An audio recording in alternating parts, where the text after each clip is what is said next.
Hello and welcome to the second episode in our show. It's Paranormal Dimensions here, and I'm David Young. We've got a fantastic guest for you today. Another one. We had a great show for the last one, Sasha. It's been well received, as I understand. Now, my guest today is Malcolm Robinson. He's one of the foremost UFO and paranormal researchers in the UK. He's written 6 books, I believe, and he's got the 7th coming out shortly. Malcolm's lectured extensively on UFOs and paranormal subjects all over the UK, Ireland, France, Holland, and in Laughlin, Nevada in 2009, I believe it was. Malcolm has appeared regularly on TV, both in UK and across the world, and has regularly assisted in newspapers and radio stations. He is one of only a handful of people in the world who have actually gone down into Loch Ness, into the murky depths to try to find the Loch Ness monster. So we may well touch on that today as well. This is a fact. I think you're going to find Malcolm quite a fascinating guest, and I'm sure that you'll want to look further into his research and his books. Anyway, I'm going to welcome now Malcolm Robinson. Hello, Malcolm. Are you there? Hello, David. Pleasure to speak to you again, sir. And you, my friend. How are you?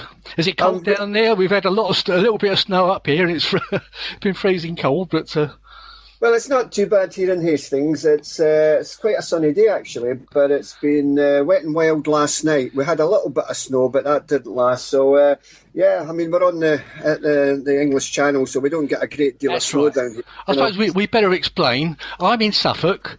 And although Malcolm's Scottish, he actually lives down in Hastings, so he couldn't get much further away from Scotland, could you, Malcolm? Unless I went to the moon, but then... But in the UK, that is, yeah. Absolutely. Yeah. He's very pro-Scottish, and you're actually pro-separated from England, aren't you? Yeah, yeah. I mean, obviously we won't go into that, but I do believe that Scotland should have its own government. Yeah. But we'd have to deport you. I'll come back, don't worry. No, anyway, Malcolm, welcome to the show, and thank you for accepting my invite, and I'm sure it's going to be an interesting show. I don't quite know where to start with you, really, because you're into sort of everything, aren't you? Paranormal, UFOs, and the Loch Ness monsters. I think probably we ought to start with your first book, which is a paranormal book, wasn't it? The volume 1, or was that the UFO? Yeah, it was the first book was UFO Case Files of Scotland, Volume 1. That came out in 2009, and that effectively contained the best, if you like, the best UFO cases coming from Scotland, the A70, the Livingston case, the Fife case, and the UFO Case Files 2 obviously catered for the other many UFO sightings across Scotland. And it's one of these things, David, as a researcher, I feel that I have to be putting the information into books, because if I don't do that, all these files will just lie gathering dust in my home. They've got to get out there to the people. Oh, the yes, people have the right to see that, and it's very beneficial. Yeah, I know you've been. I know you've been quite well received on many TV and radio shows and the internet and everything. And you do lots of talks as well. Yeah, I mean, I love talking, as anybody will know, because at the end of the day, it's just a case of, again, not only getting information through the books, but also going on a platform and just discussing it with PowerPoint slides. And I am not an expert, absolutely not an expert. I'm just one of these guys who have this absolute fascination for the subject, and I want answers as much as the next guy, and I just hope that by continuing my research, maybe someday soon we will get a satisfactory explanation to account for what eludes us at the moment. Yeah. I know you've had a few. You've had a couple of UFO incidents yourself, haven't you? Was it that seaside town when you were? Was it when you were working at a holiday camp or something? Oh yes. Now that's strange that you bring out this one. Yeah, I mean, obviously, I've had a number of UFO experiences myself, and I'm happy to tell your good self and your listeners about them. But as you mentioned, this one, it was when I was about 15. I was at a Butlins holiday camp. I believe it was Skegness. And I was living in Scotland, obviously, at the time, and it was a family holiday, and I met this English girl, and we were in this romantic interlude, shall we say, David, at the back of one of the... nod. And we're at the back of this chalet, and we're looking out to the sea, and it was a lovely night. And then suddenly, I had my back was towards this chalet, and I was looking out into the night sky, and then I couldn't believe it. What it was like a builder's scaffolding. That's all it was. Instead of vertically going up a building, it was horizontally on its side like pipes and tubes, and it was slowly moving across the night sky. No depth to it, David. I mean, there was no structure other than these pipe-like appendages, so to speak.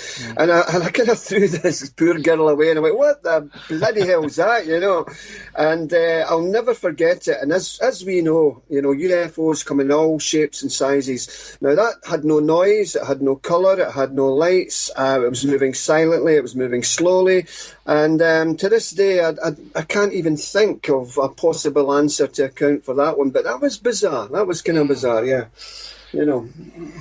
Yeah, I'll tell you what. I think we ought to. I know your first love is really the paranormal rather than the UFOs, isn't it? I know we've both got the same passion of UFOs and everything as well, but I believe your first passion is the paranormal, really, isn't it?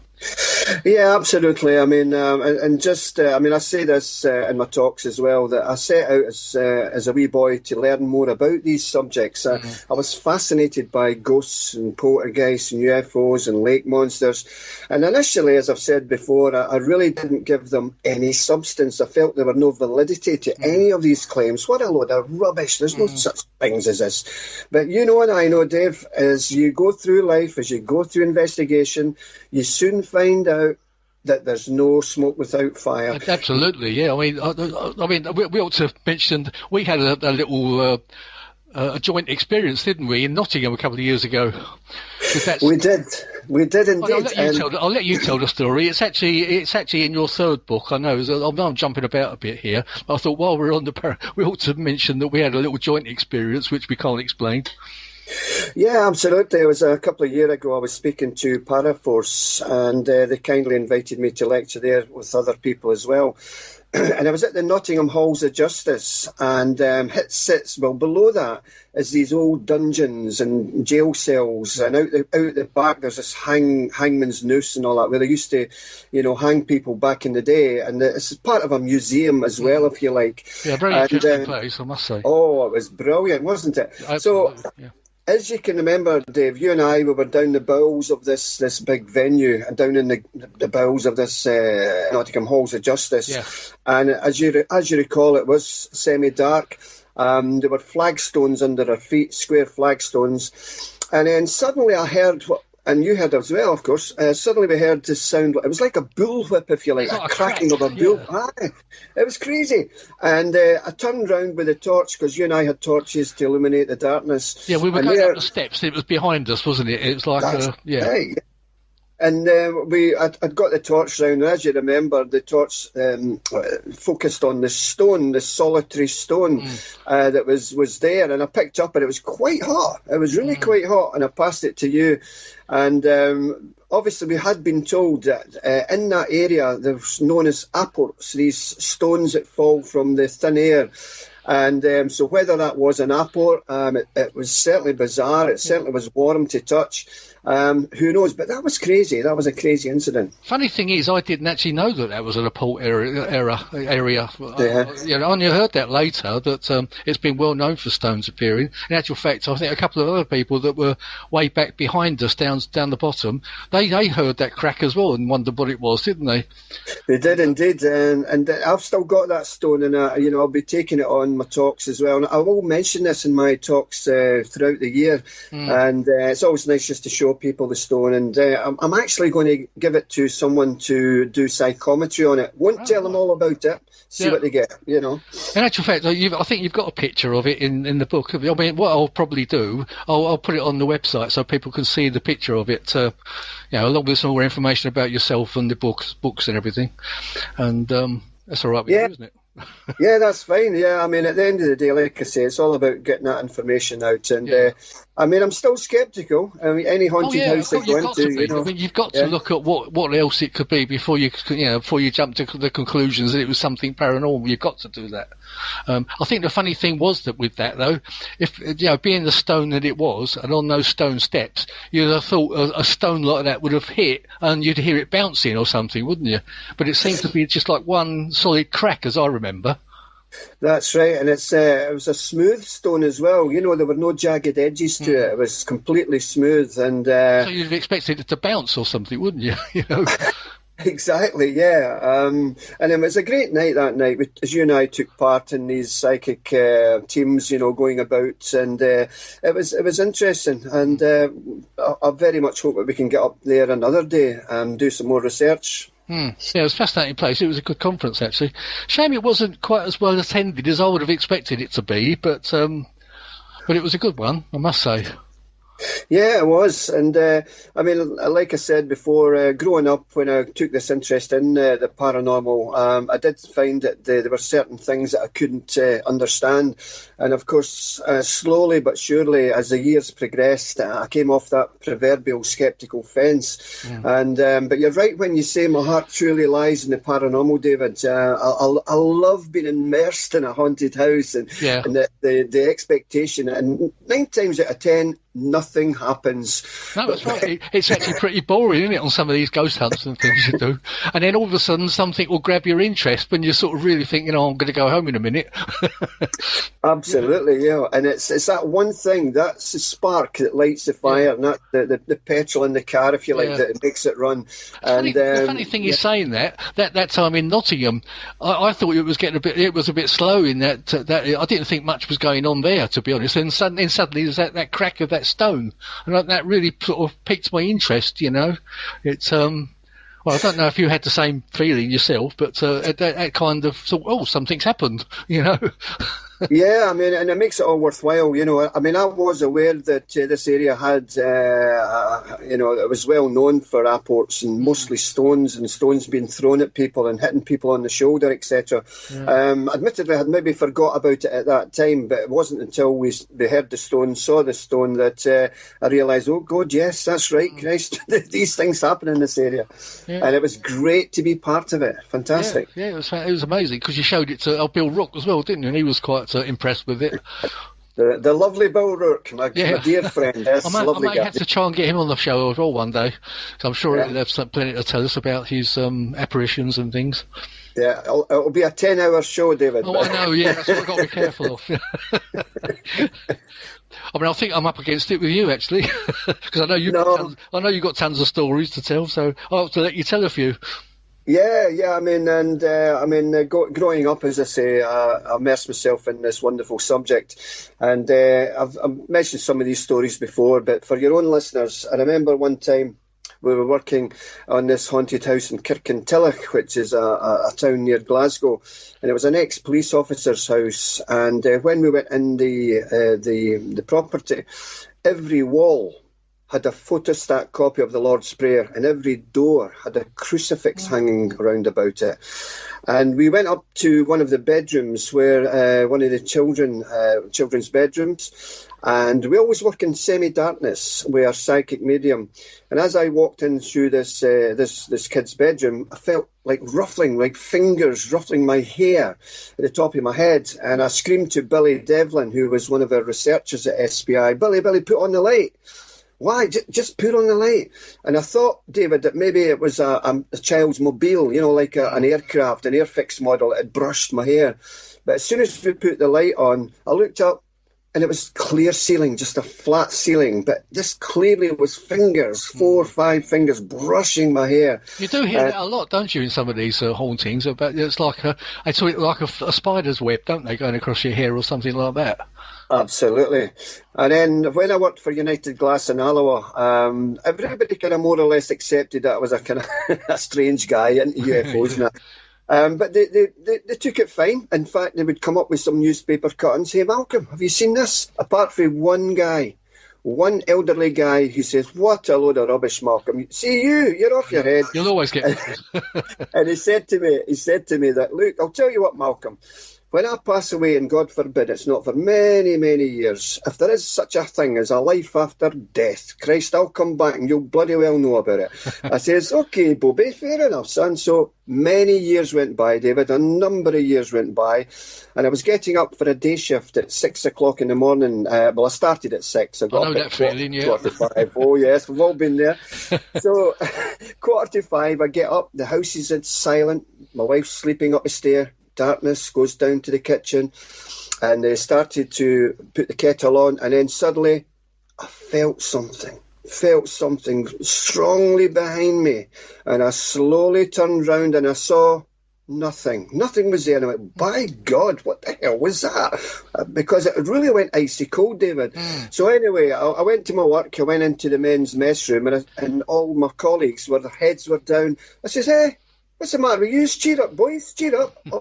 Have you not heard? Yeah. Have you not heard Malcolm? Bobby Smith died last night. Oh, my God, yeah. Now, the thing is, I never saw him. That's the man who said, if there is such a thing as life after death, I'll come back. Now, I never saw him, but by golly, did I not feel something and presence, you know.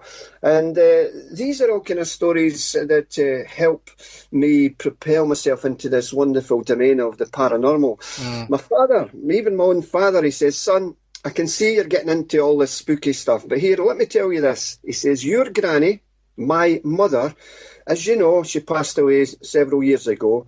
But see, a couple of nights, Malcolm, after she had passed away, I was lying in my bed, the lights were out, I wasn't sleeping, and then suddenly I heard, Robert, look at me. And he says, son, he's speaking to me, you know, at this time, he says, Malcolm, I was terrified. I knew it was my mother, your granny. I knew it was my mother. She died 2 days before. Wow. Yeah. And she's in the room. And then so I looked and I saw this beautiful light, this phosphorescent light at the corner of my bedroom. And standing there, beautiful, was my mother, he said. But she looked about 30 years younger than when she passed. And now I know this is a bit Hollywood, David, but she said that, you know, son, I've passed on and I'm moving on now. I'm going to a better place and I just want to say my final goodbyes. And with that, this light, this beautiful light dissipated and the room was turned into blackness again. And now there is another part of that story because she went round all my father's brothers, my uncles, and said the same thing, that she has moved on. And that's a wonderful story, you know. Yeah. It is, you know. And people may ask, well, why don't I get my mother or father coming to see me? And basically, part of that may be because the more psychically aware one is, then they're on that same kind of wavelength. It's like a radio. You're tuning in, you're tuning it up, we've got it. Maybe the more psychic you are, you can accept and receive people from the other side. Yes. But that's not the be-all and end-all answer. There may be other answers, but that's what I think, you know. Yeah, I think it's quite acceptable. It's quite a weird, it's a weird story that everyone has the same experience as well. I mean, you don't hear that very often, do you? No, and then we were in a case in Greenford near London.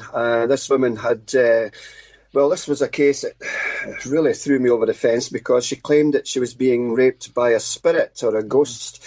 You get this incubi and succubi spirits. And she was really terrified. She was really shaken up. Now, we had to ensure as a research society, you have to ensure that they're not pulling your leg, that they're really, really genuinely concerned. Then we have to ascertain if they're on drugs or medication or they want to get into the newspapers, they want to spin a yarn. We have to dot the I's and cross the T's. And I was convinced that she was the real deal. And anyway, my partner at the time, we went out the house for a cigarette and the psychic medium was inside the house with this lady. And my partner and I then came back into the house after finishing our cigarette. We sat in a chair. I looked at the lady who was sitting in a chair in the middle of the room, and then I let out a big, girly scream. And at the same time, my partner, she let out a big scream as well. She says, Malcolm, can you see it? And I says, yeah. Now, what we were looking at, David, all around this poor woman's body with these beautiful aqua blue marine lights pervading her whole body, descending on her head, along her arms, along her body, along her shoulders, along her legs.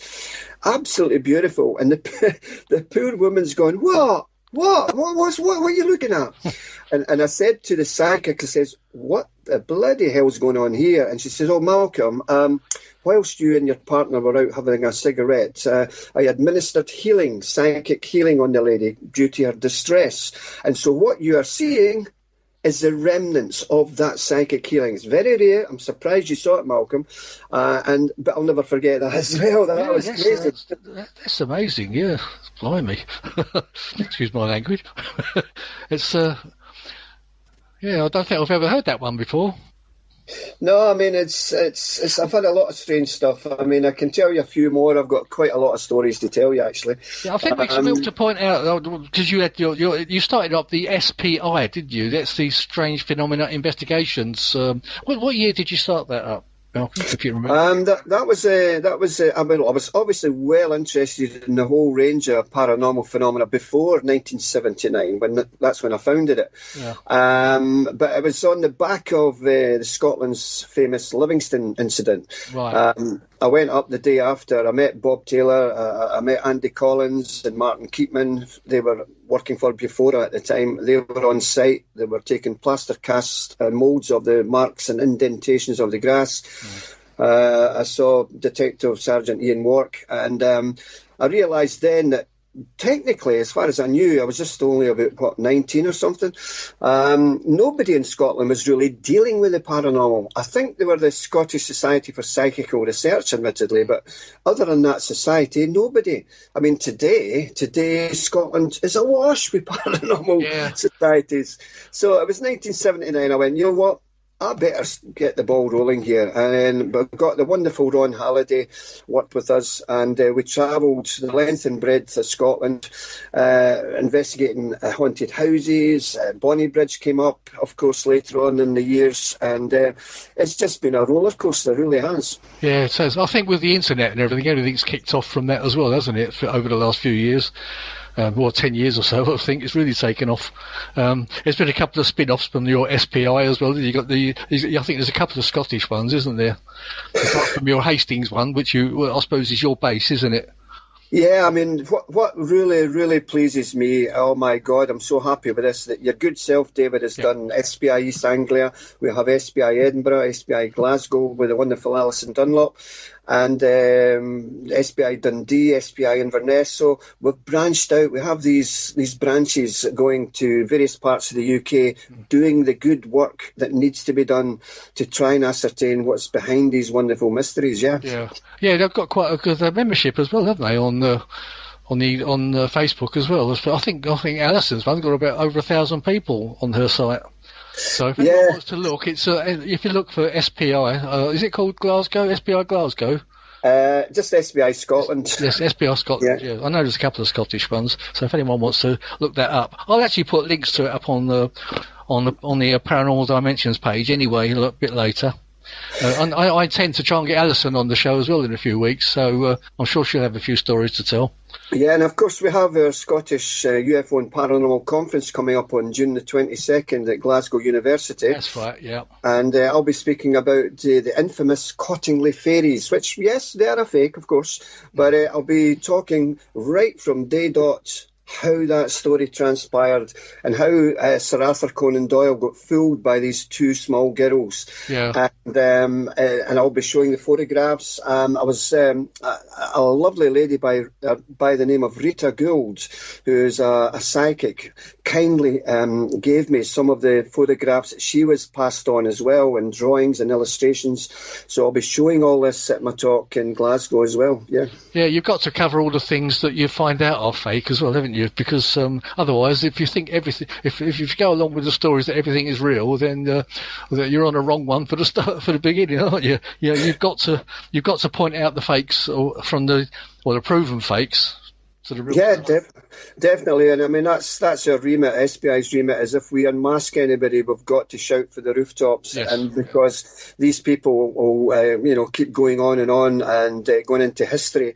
And this is why sometimes it's maybe even good to look back in history to revisit perhaps famous cases in America and Britain and France, and with a new take on it, with a 2019 take, and see if we can explain these historical cases. We should really do that, Yeah. I know, because when you Google some of these old cases, quite a lot of the time they're still going along as being true, aren't they? And because you seem to get a spur. One goes off to say, "Oh, this is fake," and another spur will go off and say this is true. And it's the people that are going off and thinking it's true. They're the ones you've got to worry about. Yeah, absolutely. And then we've got to ask ourselves, what constitutes the evidence that would convince Joe Public? And I say it in my talks, and you've probably heard me say it a million times, David, but is it a photograph? Well, they can be faked. Piece of video footage, that can be faked. Especially nowadays, it's so easy to fake stuff. Yeah. Absolutely. And I think it's just, it comes from the heart. If you're speaking to someone and they tell you, what they saw, and maybe they could back up with a photograph and you could test it, but sometimes it comes from the heart, and you know straight away when you're speaking to someone that they're telling you the truth. But not always. I've had experience when you can believe somebody and they're such a good liar, but as you know, but we won't go into that. No, not at all. I know exactly what you're saying about this proving the things that are real and what are false. It's and I know you're pretty passionate about it. Yeah, I mean, I remember a lot of years ago, I was this chap says, "Malcolm, do you want to see my face change into various faces?" I went, "Well, you're talking transfiguration here." He says, "Yeah." It was a chap called Ray Todd, and I went, to cut a long story short, I went to his tenement building in Edinburgh quite a number of years ago. And initially I went there without the video camera. Later on I did take the camera. Anyway, cut to the chase. So he kind of dimmed the lights. I could still see his face. He had some kind of airy-fairy music playing in the background. And he says, "Stare at the bridge of my nose." Now, I swear to God, hand on heart, suddenly, because he was a bald man, suddenly he grew hair, and then he had a great big Rasputin beard. Really? And then his face changed, and I let out. I love these girly screams, but even, I did it again. I let a big girly scream, and I went, "Oh my God!" Well, my voice just raised there. Went, really?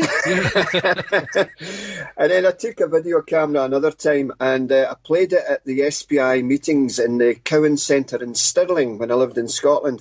And half the room went, "Oh my God!" and the other half went, "What?" And then, to cut another long story short, it ended up on a TV show with Amanda Holden and our husband at the time. He was in Coronation Street. I forget his name. Right. It'll come back to me. I can't tell you because I don't watch it, but there you go. And so they used it in their television show, and they saw the face change as well. And it's just an illustrative incident of transfiguration, and it's wonderful to see. But then again, if you're staring at someone's face, your eyes relax, your eyes start to water, and then it's like pareidolia or simulacrum. You'll see what you want to see. And the thing with SBI is we get so many photographs sent to us. "Oh, look, it's a UFO." And it's not. It's something else. It looks like it's a bird frozen in flight. But you know that. Maybe floating about or something. Exactly. But this is why I'm really looking forward to going to Rendlesham Forest later this year. And it's been a wee while since I was in those woods, and by golly, what a place that is! It's wonderful. It is. It's got its own. It's got its own enigma. I think is a good word for it, and it's got certainly some strange things going on there. Yeah, I've been there. When we ran the SBI meetings, we took minibuses with John Wickham, Judy Jaffa, and other people, Max Burns, and we all went down there, met up with Brenda Butler, and we had some great times. And I remember it was a lovely night, but I'm standing next to somebody, and you couldn't even see him. It was so dark, Yeah, it is. It's pitch dark in there. Yeah. And I'll just point out at this stage, Malcolm's going to be talking at the Colonel Holt Returns to Woodbridge conference in September the 8th in Suffolk. which is just down the road to me. And he's stood in kindly to, because somebody has dropped out, and Malcolm kindly offered to stand in. So I'm quite grateful for that, and hopefully it'll be a good weekend. If anyone wants to come and buy tickets, you can just contact me. But yeah. Connell Holt's looking forward to coming over again, and we don't know how many more times he's going to be able to do that, because he's sort of getting on a bit now. He's sort of 79. He'll be next year, so how long he'll want to keep travelling backwards and forwards, I don't know. He is quite fit, and he loves getting around, but I'm sure Malcolm is looking forward to meeting him, aren't you, Malcolm? Yeah, definitely. You missed out the last time, didn't you, unfortunately? I did, and I've seen all the great photographs, everybody getting their photographs taken with him, so I'd love to meet the guy and have a wee chat, and we're all aware of the case, of course, and the connotations thereafter, but yeah, he's a lovely guy. Yeah, we won't go into that one because I think it gets done to death a bit sometimes, doesn't it? But I know I think you've got a picture of him holding one of your books, haven't you? But, I think did you took that picture, David? I did. I took that picture. Yeah.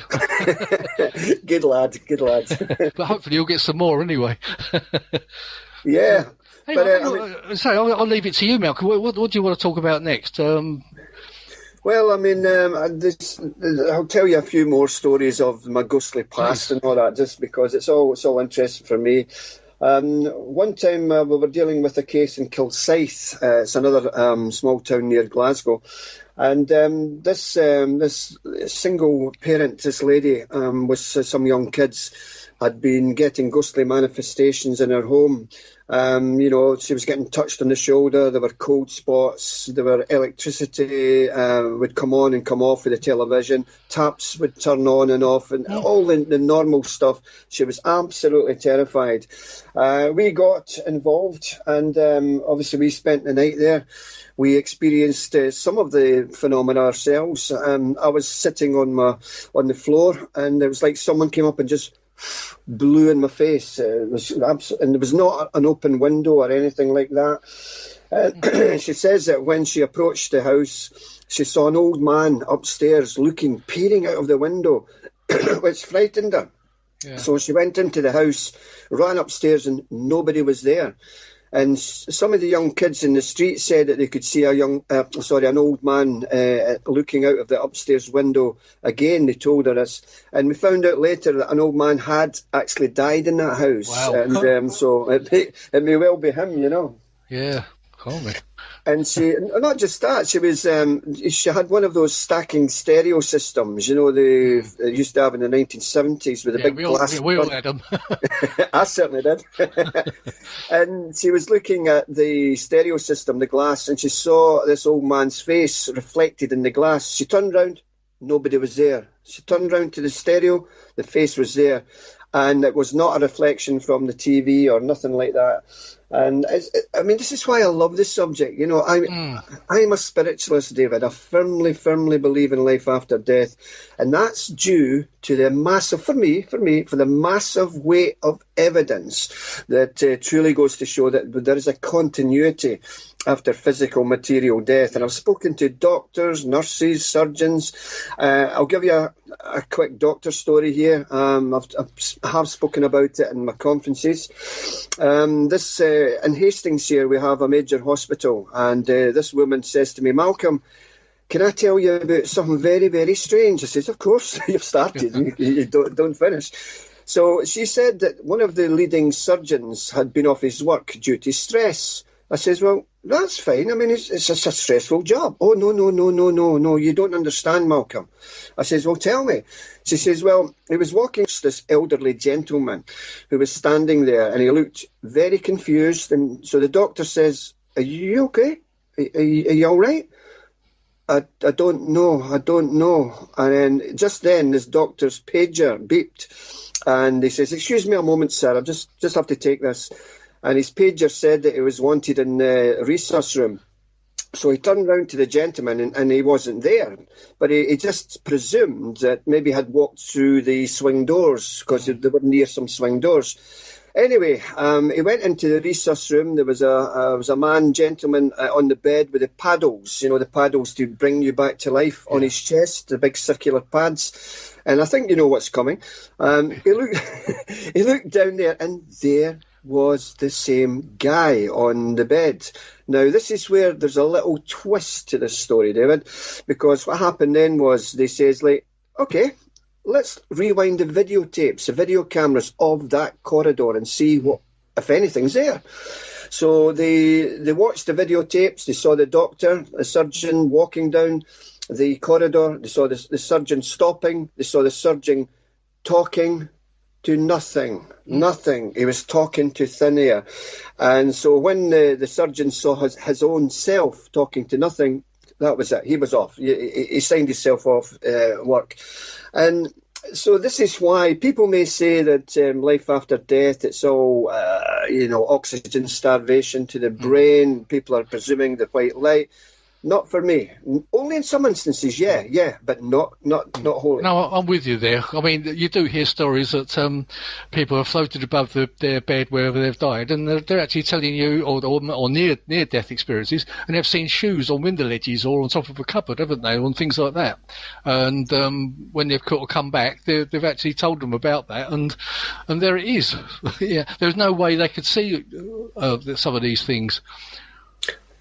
Yeah, I mean, and that's a proven fact. People have seen this. And I mean, I remember, as I say, when I was very small, maybe about, 10, 11 years of age, I stayed in this small village called Tullibody in Clackmannanshire near Alloa. And my mother came in and she had bought me this new pair of shoes, David, and oh my God, I didn't like them, I didn't like them. And I was a nasty wee shit back in those days. And so I looked at these shoes and I threw them down onto the chair, which was right next to the living room window. Now, I can tell you with hand on heart, David, those shoes that I was throwing down onto the settee was definitely hitting the settee without a shadow of a doubt. My mother at that time had turned her back and walked away. Now, at this point, the shoes stopped in midair, floated up, and smashed through the window. No. Smashed through the window. And my mother turned round and she says, "Why did you do that?" I didn't. And I'll never forget it. I was like, what the hell's going on there, That is a strange one. I like it. Yeah, I mean, there's so many. And, I mean, we were also, obviously, we can speak about the Sauchie poltergeist later, but there was actually 2 poltergeist cases in Sauchie, one of which was on Gartmorn Road, which is not, so far away from Park Crescent, where the 1961 occurred. With the Gartmorn Road poltergeist, it was affecting 3 houses together. And such was the panic and distress of the 3 families in this block of 3 that the 2 edge blocks joined forces with the middle block, and they all slept in this one big house.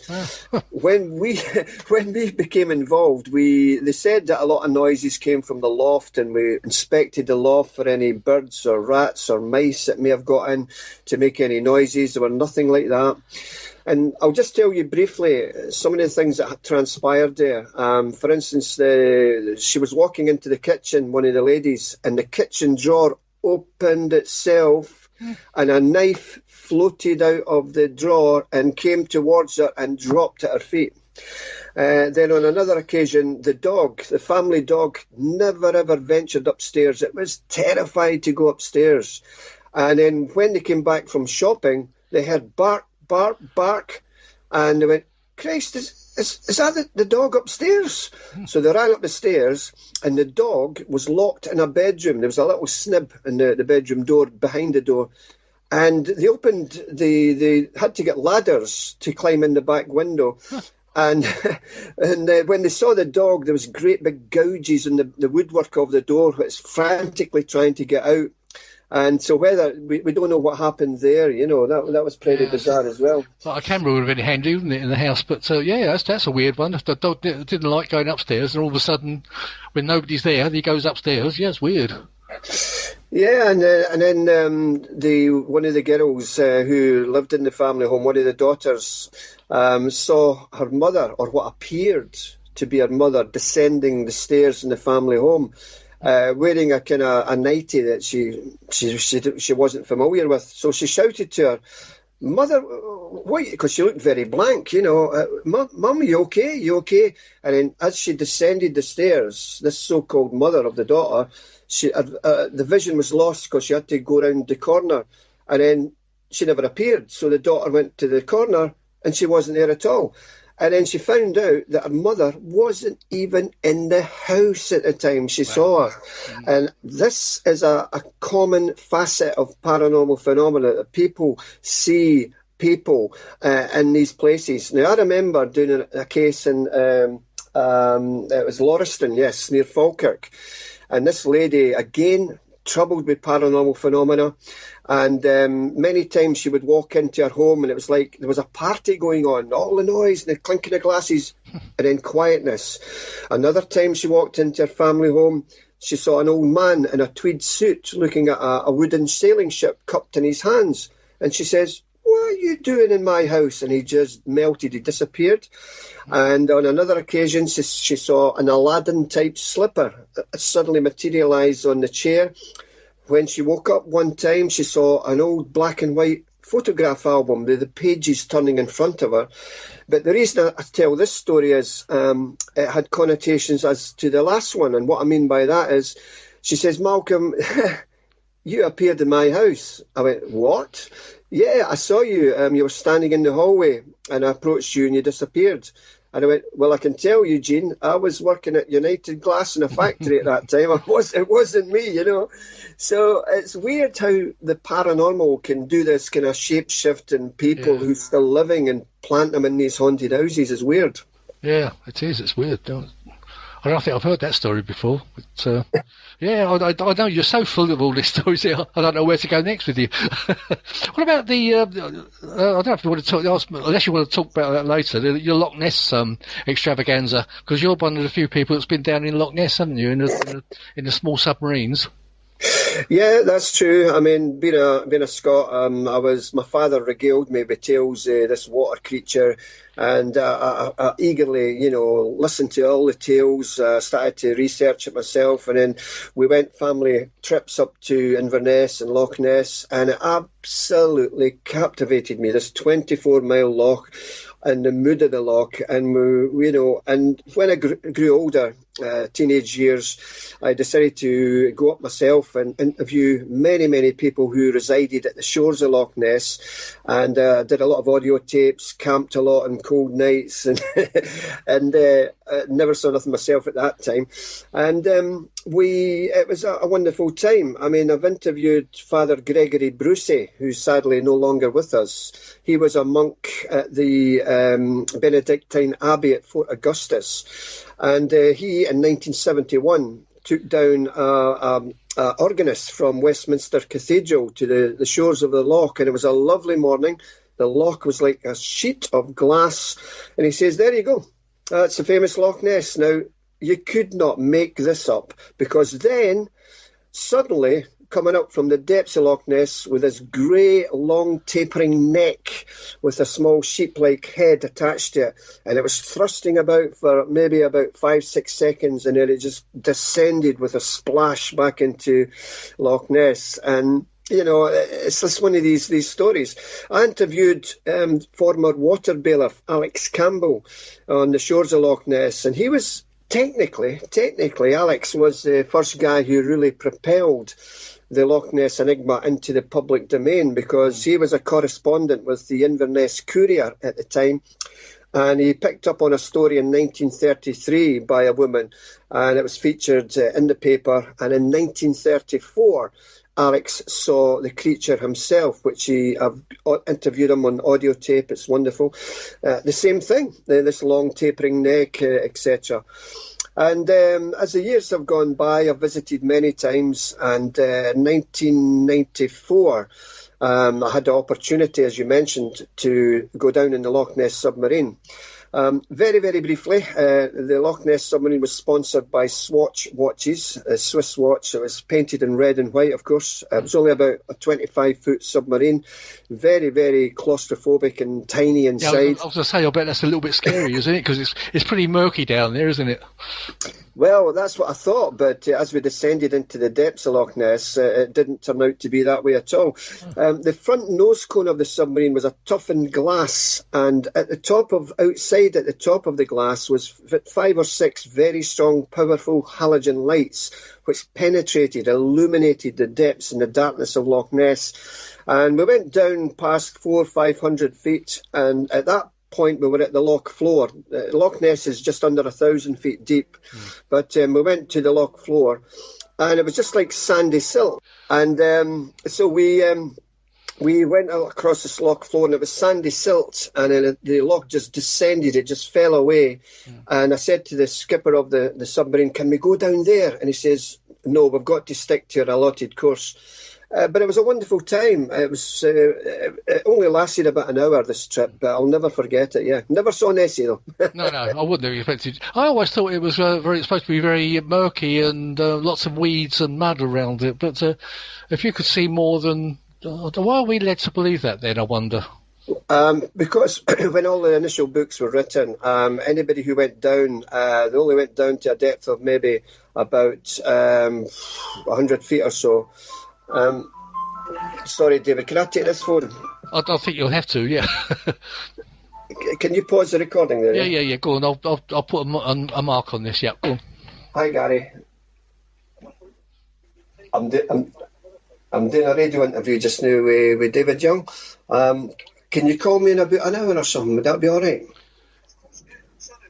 No, you wouldn't know. Don't worry about it. I'll speak to you in about an hour, yeah? I desperately want to speak to you because that's quite important, yeah? Cheers, Mum. Thanks. Bye-bye. Are you still there, David? Yeah, I'm still here. I'm still waiting for you.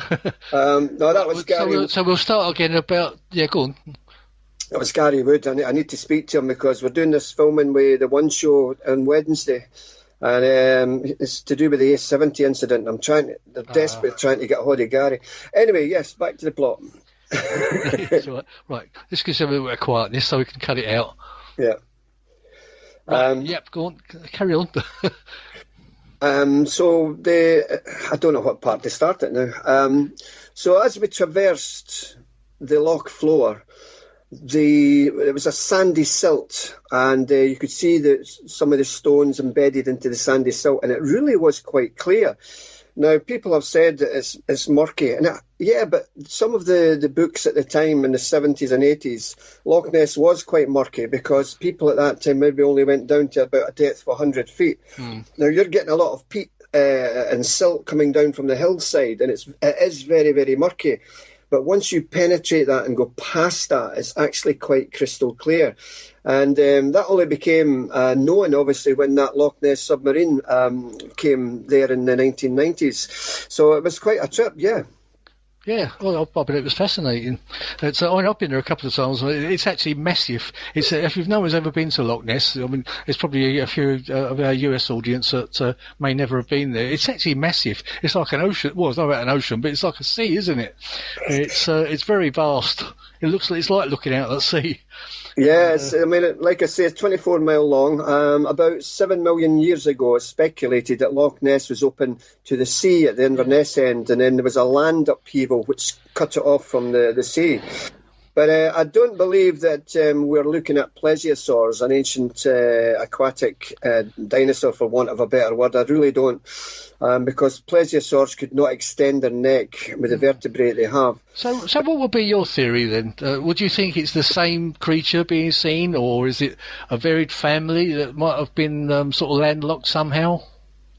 Yeah, I mean, I do believe there's a family of creatures in Loch Ness, without a shadow of a doubt. And the best evidence is not always witness testimony, because most of the witness testimony comes from tourists who are only there for 5 minutes and they're away back to America or Hong Kong. So they will see, many times they will see what's known as a standing wave. Now, there's a number of boats or ships traverse Loch Ness. One goes one way, one goes the other way, and the bow wave that each of those boats create this ripples, create this standing wave which looks like one hump or several humps. And to the untrained eye, it can look very mystical and magical, but it's nothing but water, really, you know. Yeah. But I think, to answer your question, I think it's some form of strange fish, for want of a better word, or creature. Maybe it is a descendant of the plesiosaur, or a descendant from some ancient animal, which it's not an air-breathing animal. It's an accidental breaking of the water surface, because you have a number of fish feeding it just below, maybe 10 feet below the surface of Loch Ness, and this creature comes up and penetrates the water and dives back down again. So it's something. Sonar, as I said, sonar is the best evidence. Back in 1987, Operation Deep Scan was a flotilla of boats, which at that time had the best sophisticated sonar on each boat, and they traversed the loch in a line, in a row, up and down, swept up and down, and they managed to capture a number of strange anomalous blips on their sonar, which were not grouped shoals of fish, elongated tapering creatures, and when one of the boats went back to see if it could locate it, it was gone. So it's a wonderful mystery. I mean, obviously, so you did say creatures there, so there were several of the same thing, was it? Yeah. And I mean, I was one of the books that I enjoyed writing the most is most certainly the Nessie book. Yeah, it's called, for anyone out there, I'll put a picture of it on the site. It's The Monsters of Loch Ness: The History and the Mystery by Malcolm Robinson. I think it's about 800 pages, isn't it, Malcolm? It's near enough. Sorry, not 800, but maybe that's a little bit. So you certainly get on for 600 pages there. It's quite a fascinating read. I mean, I've got to say, I haven't read all of it, but it's one of those books you can dive in and out of looking at certain episodes in it, isn't it? Yeah, I mean, I felt it best. I mean, there's a number of books about Loch Ness, and I tried very much not to kind of go over old ground, although sometimes it's hard not to. Well, you've got to, yeah. Thankfully for me, as a young boy, I kept as many press cuttings as I could from the early 1970s and the 1980s and 1990s, and a lot of them have featured in my book. But admittedly, yes, you know, we've got to be careful with the newspapers. We know that they can put a lot of salt and pepper on the stories, but in the main, I managed to track down some of the witnesses and I confirmed the tales. But we initially start with ancient Scotland, the ancient sea mariners. There were many sightings of strange creatures in the Atlantic and the Pacific, and one wonders, where are those sightings now? We look at the Irish lochs across there. We look at some of the lakes in Siberia and Russia, each of who have got a tradition of a lake monster. And then we look back into the prehistory of Loch Ness and other Scottish lochs like Loch Long, Loch Lomond and Loch Morar, which has its own chapter in this book. It's only 11 miles long, but it has a creature as well. So we're looking at all that, and then we look at the 60s, the 70s, the 80s, the 90s. We go right through the whole shooting match. The book then finishes by what could it be then? You know, all the possibilities at what Nessie could be. And effectively, I leave it up to the reader to, after having read the book, to decide themselves, you know, what they feel in their heart is possibly the right answer. Yeah, there's even suggested elephants, doesn't it? Because there was a circus in town, wasn't there, once? Absolutely, that's correct, and that's right. You know your stuff. There was a visiting circus which was going to Inverness, and they travelled one of the roads at Loch Ness, and some of the elephants allegedly went into the shallower part of Loch Ness and did their little thing. And of course, elephants at that time were not widely known or seen in Scotland, so some of the little boats further up the loch are going, what the hell is that, you know? And so that went into folklore and mystery and all the rest of it. But yeah, I mean, there's lots of theories. But for me, definitely something there, definitely. Yeah. I mean, there's even suggestions of, I think, interdimensional action, isn't there? You must know about the interdimensional theories about things that are coming and going from different dimensions, a bit like the abominable snowman and the Yeti and everything else. Yeah, I mean, that's Yeah, that's one of the scenarios that we looked at, and also tulpas. And tulpas is a creative thought form, if you like. The more people think about Loch Ness and think about what could be in there, maybe somehow that generates an image to form. We saw it in the Skoll experiments. That's a different thing. We saw it with SORA. It's a Canadian research group. I think it was in the 70s. They conjured up this mythical cavalier type guy. It gave him a name, gave him a history. He didn't exist, but suddenly, things were happening in the seance room relating to this guy. And then the ancient yogis and mystics claimed that they have created these tulpa beings and stuff. So maybe this what's going on in Loch Ness could be some form of mystical tulpa, but that's pure speculation, not fact. Yeah, it's quite an amazing thought, actually, that you're actually manufacturing these things with your minds. Yeah, that's weird. Well, I'll leave it to you, Malcolm. I've got so many cases in front of me written about. I don't know where to go next with it. Well, I know you've got another book coming out as well, haven't you? Your seventh book. Is that almost completed now? It has been done. It's with the publisher because there's about 82 photographs going in this one. Wow, that's a lot, yeah. It is, and the case and the Bob Taylor incident appeared in my first book, and I decided that as a lot of years had progressed since then, a number of different theories have come up to perhaps explain this. So I decided to revisit the Bob Taylor case, tell the initial story, then go through all the various 11 theories to explain it. I tracked down some of Bob Taylor's friends, got their statements, tracked down some of the people who erected the fencing at the area, tracked down some of the police officers. We took stuff from television shows, etc.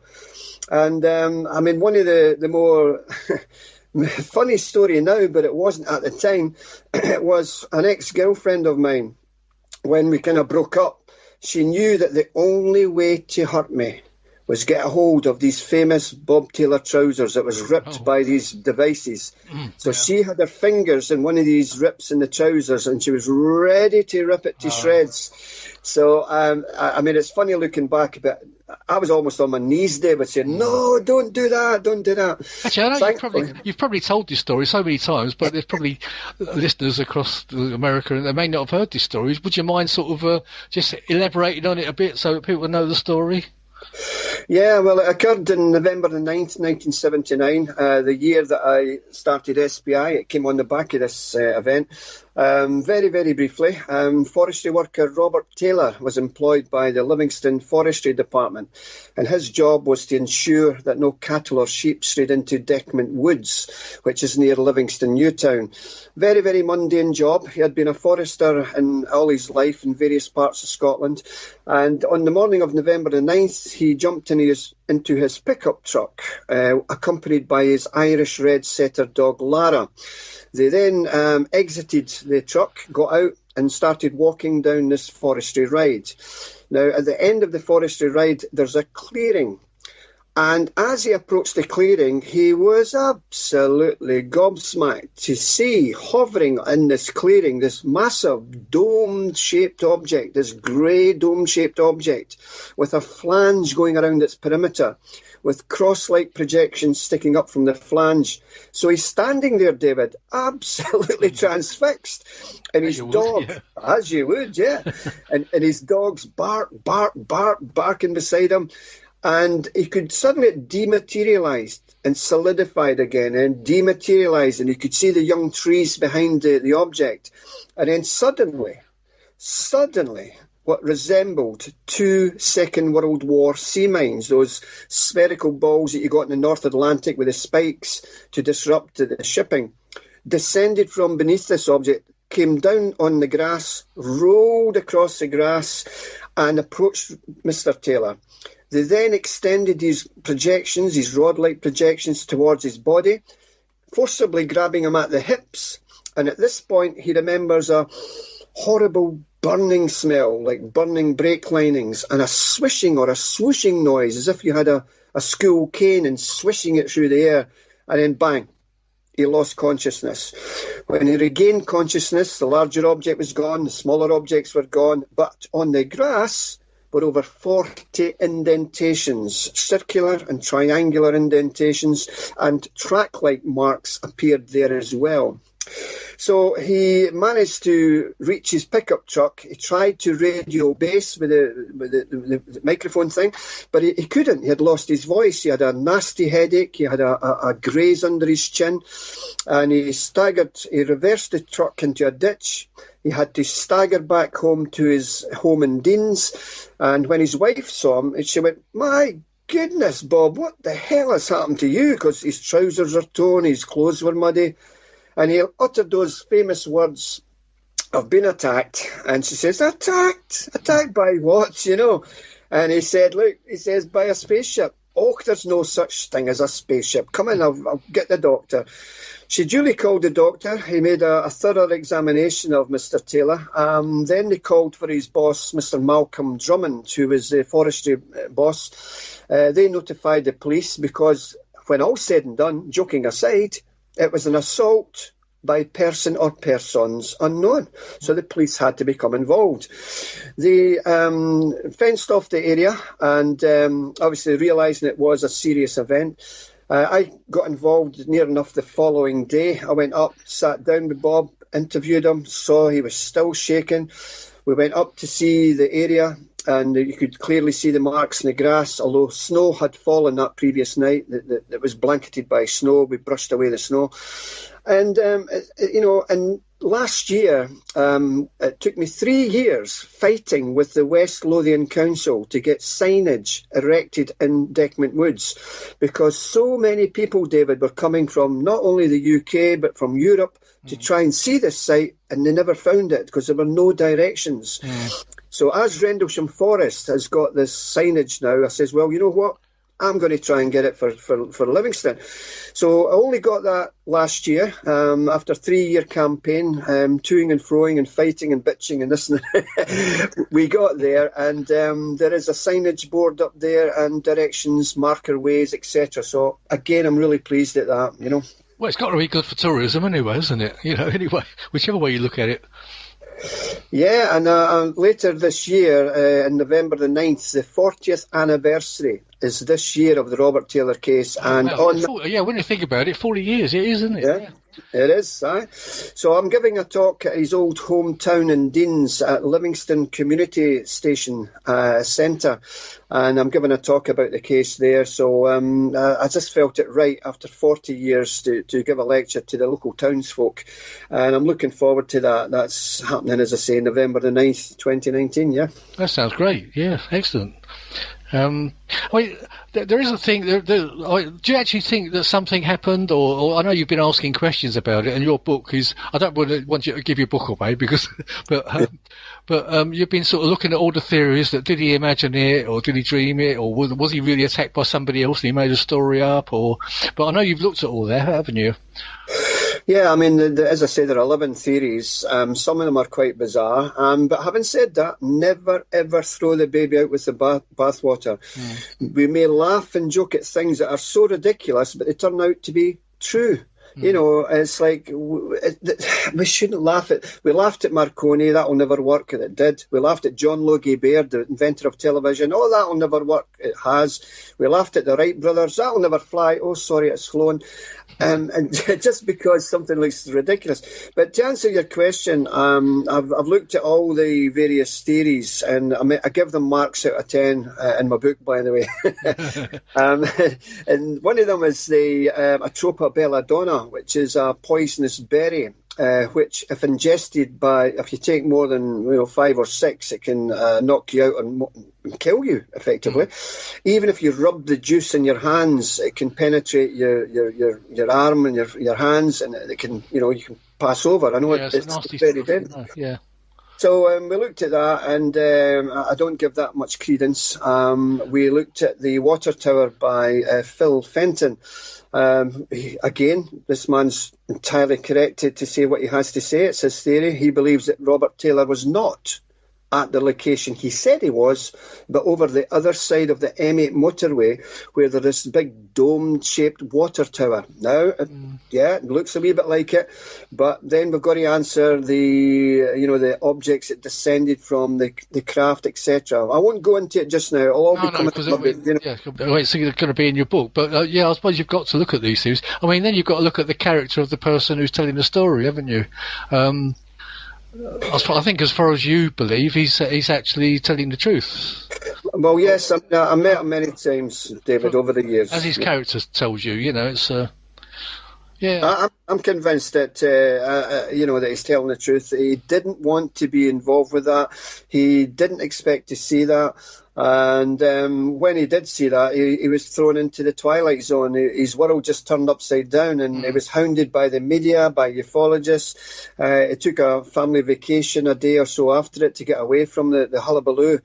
And when he came back, it was still ongoing, And the other theories by Stuart Campbell, of course, it was black ball lightning, then it was the planet Venus, it was a mirage of Venus, etc. Yeah. So we'll be looking at all these theories in great detail in this book, yeah. Yeah, it's interesting stuff. I'm looking forward to it anyway. Anyway, we were talking about the mind and everything. I mean, what do you consider? What's your thoughts on reincarnation? And I don't know if you've been into that in any of your books. Have you reincarnation? Maybe that's something for a book in the future. I think I may have touched it gingerly in a couple of my paranormal series books, but only present a couple of tales from other people. But to answer your question, reincarnation, this is a biggie, a big biggie. I mean, a lot of cases come from India. Dr. Ian Stevenson researched a lot of tales from there.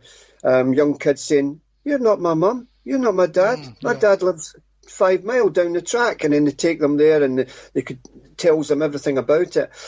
We have to be careful, and the reason I say that is, might it not just be cellular memory? And what I mean by that, David, is that genetic memory, inherited memory, if you got hypnotically regressed and taken back in time, you may conjure up a story of a seafaring captain. You believe in your heart it's you. Oh, you were that seafaring captain. I was on the high seas. But then it might just be when you check your family tree going through the generations, but David Young had a great-great-great-grandfather who actually was on the high seas. So genetically, the gene pool in your makeup and your body still retains that genetic memory from family history.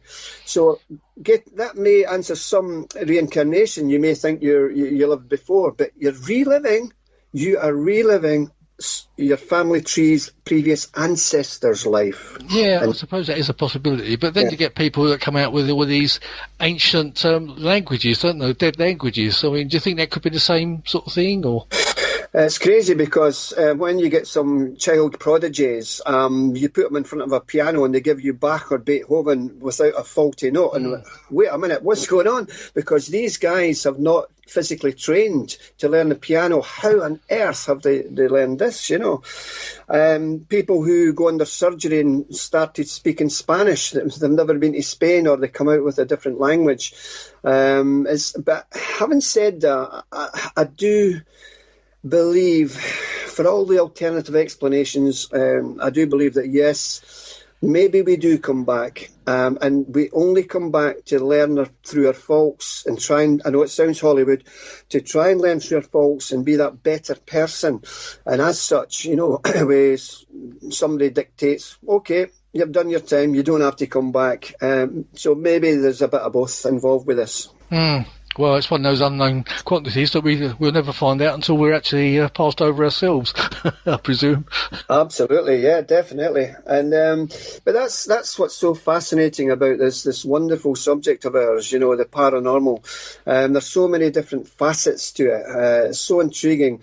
And that's why I'm interested in Nessie and Bigfoot, Sasquatch, UFOs has played a big part in my life, through Bonnie Bridge, through the Fife case and various other cases. These, if future research dictates that certain cases that I've studied have a natural explanation, I'll be the first to tell about it. I'll be the first to shout about it, because I don't want to hide under a bushel. If a case is another answer, it can be verified, then by golly, I'll say it, But I mean, we had Bill Rourke down here from York, and you have to get him on your show, David. I know, yeah. Bless him, old Bill. He phones me up every a couple of weeks, at least every once a week, anyway, or every couple of weeks. And he's always got a little story to tell about his latest adventures. But I know you had quite a good adventure up in Hastings. I was saying up in Hastings. It's actually down in Hastings, didn't you, when he visited you? Yes, we went, initially we went up the East Hill and we took a number of photographs, and then we were down actually in one of the streets. It was about between 11 and 12 at night, I think, and he was taking photographs of the sky, and he was getting these strange orb lights coming up, and then suddenly I saw with my naked eye this explosion of light in the sky. It wasn't a firework, nothing like that. It only lasted maybe 2 to 3 seconds, David, and it just intensified, and it was a white circular orb. It stayed there for, as I say, 2 to 3 seconds, and it just disappeared. Thankfully, Bill had been taking a photograph of the sky at that area, and we managed to capture it on photograph. And so, it backs up what Bill's been saying. Bill's had some amazing photographs of orbs, etc. But anybody that knows me knows that I still believe some orbs can be just moisture, dust, insects in flight.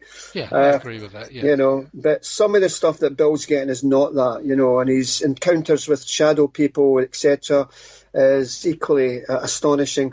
I mean, some of the bizarre stories that Bill's told me, one of them comes to mind right now as I'm speaking to you. He was going out of his front door to go to one of his fields to take photographs of these orbs, etc. He just walked out his front door and he walked into a chimney.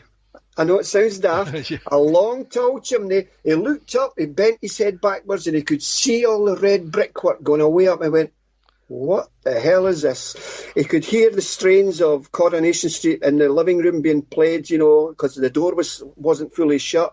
What the hell is this? And then suddenly it just disappeared, and he could see the other houses in the street and everything. Now, that's just totally fascinating, absolutely crazy. Yeah. Yeah. Sorry, I'm just having through your book as well. What you're reading? It's chapter 5. It's about Alien Bill and his amazing photographs. I know I've seen quite a few of them, and they were quite amazing. I mean, Bill was actually his hand was glowing, wasn't it? For several months when he was having these things going on. Yeah, that's correct. I mean, there was a period of years, it doesn't happen now, where his arm glowed and his hand, or his part of his forearm and his hand would glow. And this was verified by other people, and he's got them in various photographs.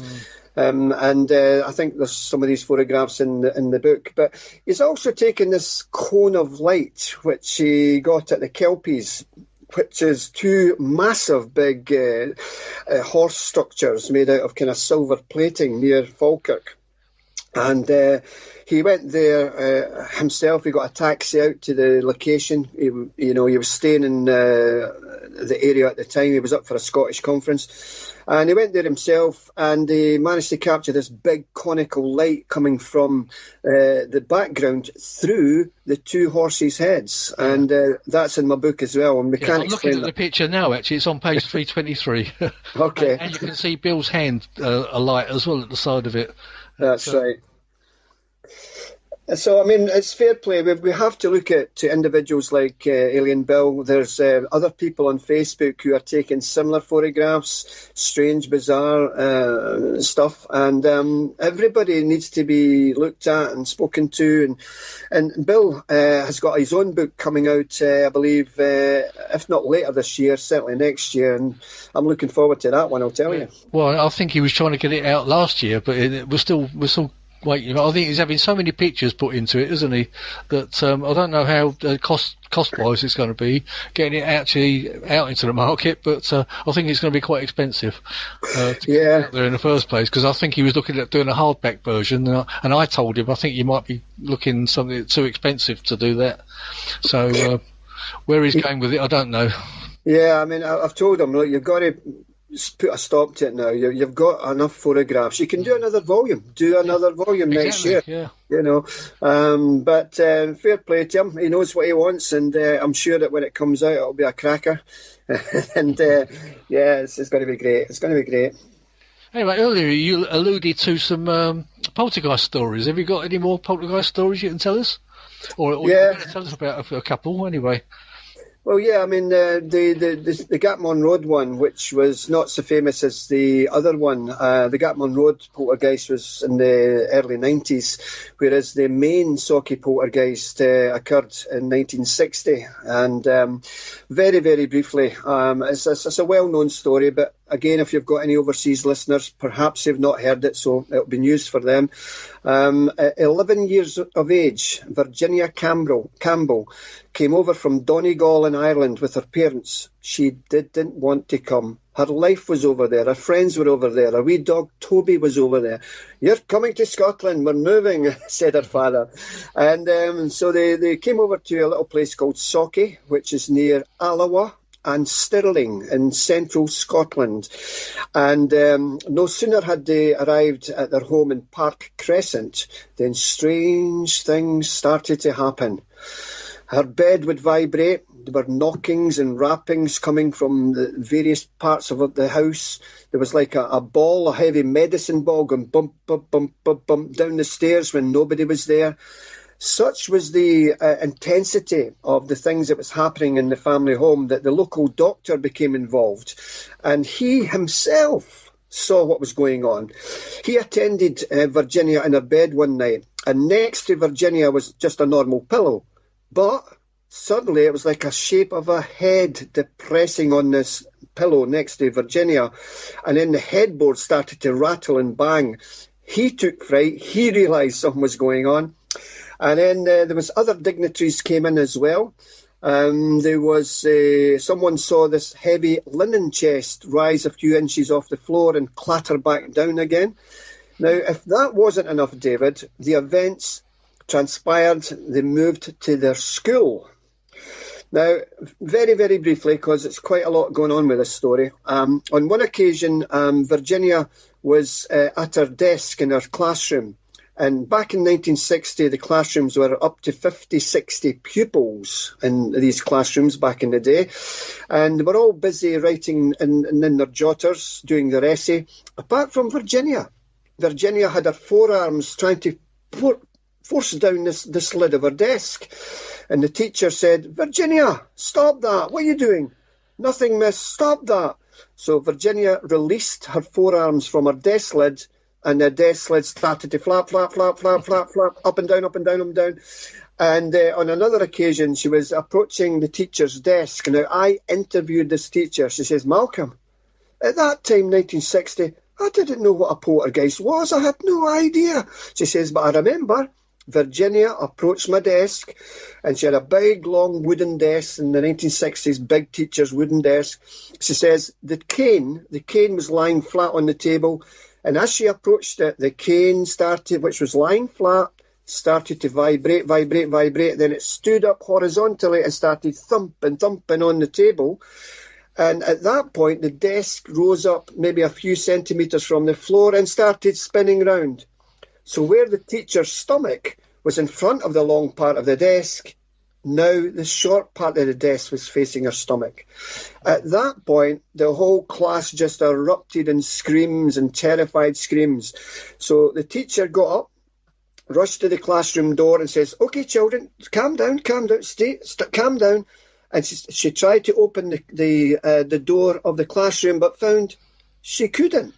It was like a big, heavy man was on the other side of the door, pulling it back, so she couldn't open the door.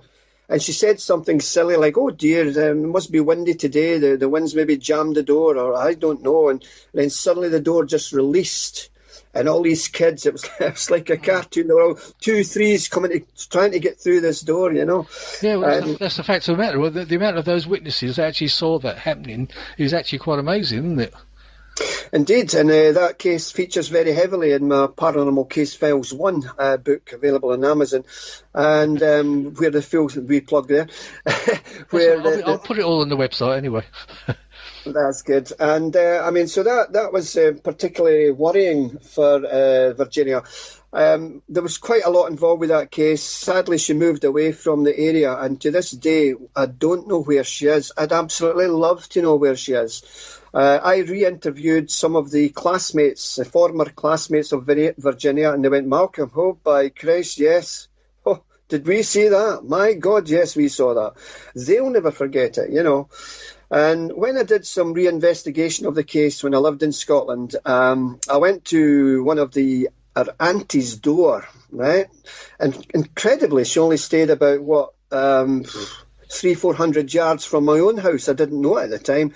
So I knocked on the door. Yes, can I help you? Yeah, sorry to disturb you. My name's Malcolm Robinson. I'm doing a re-investigation of your niece, or your family's niece, of Virginia Campbell. Bang!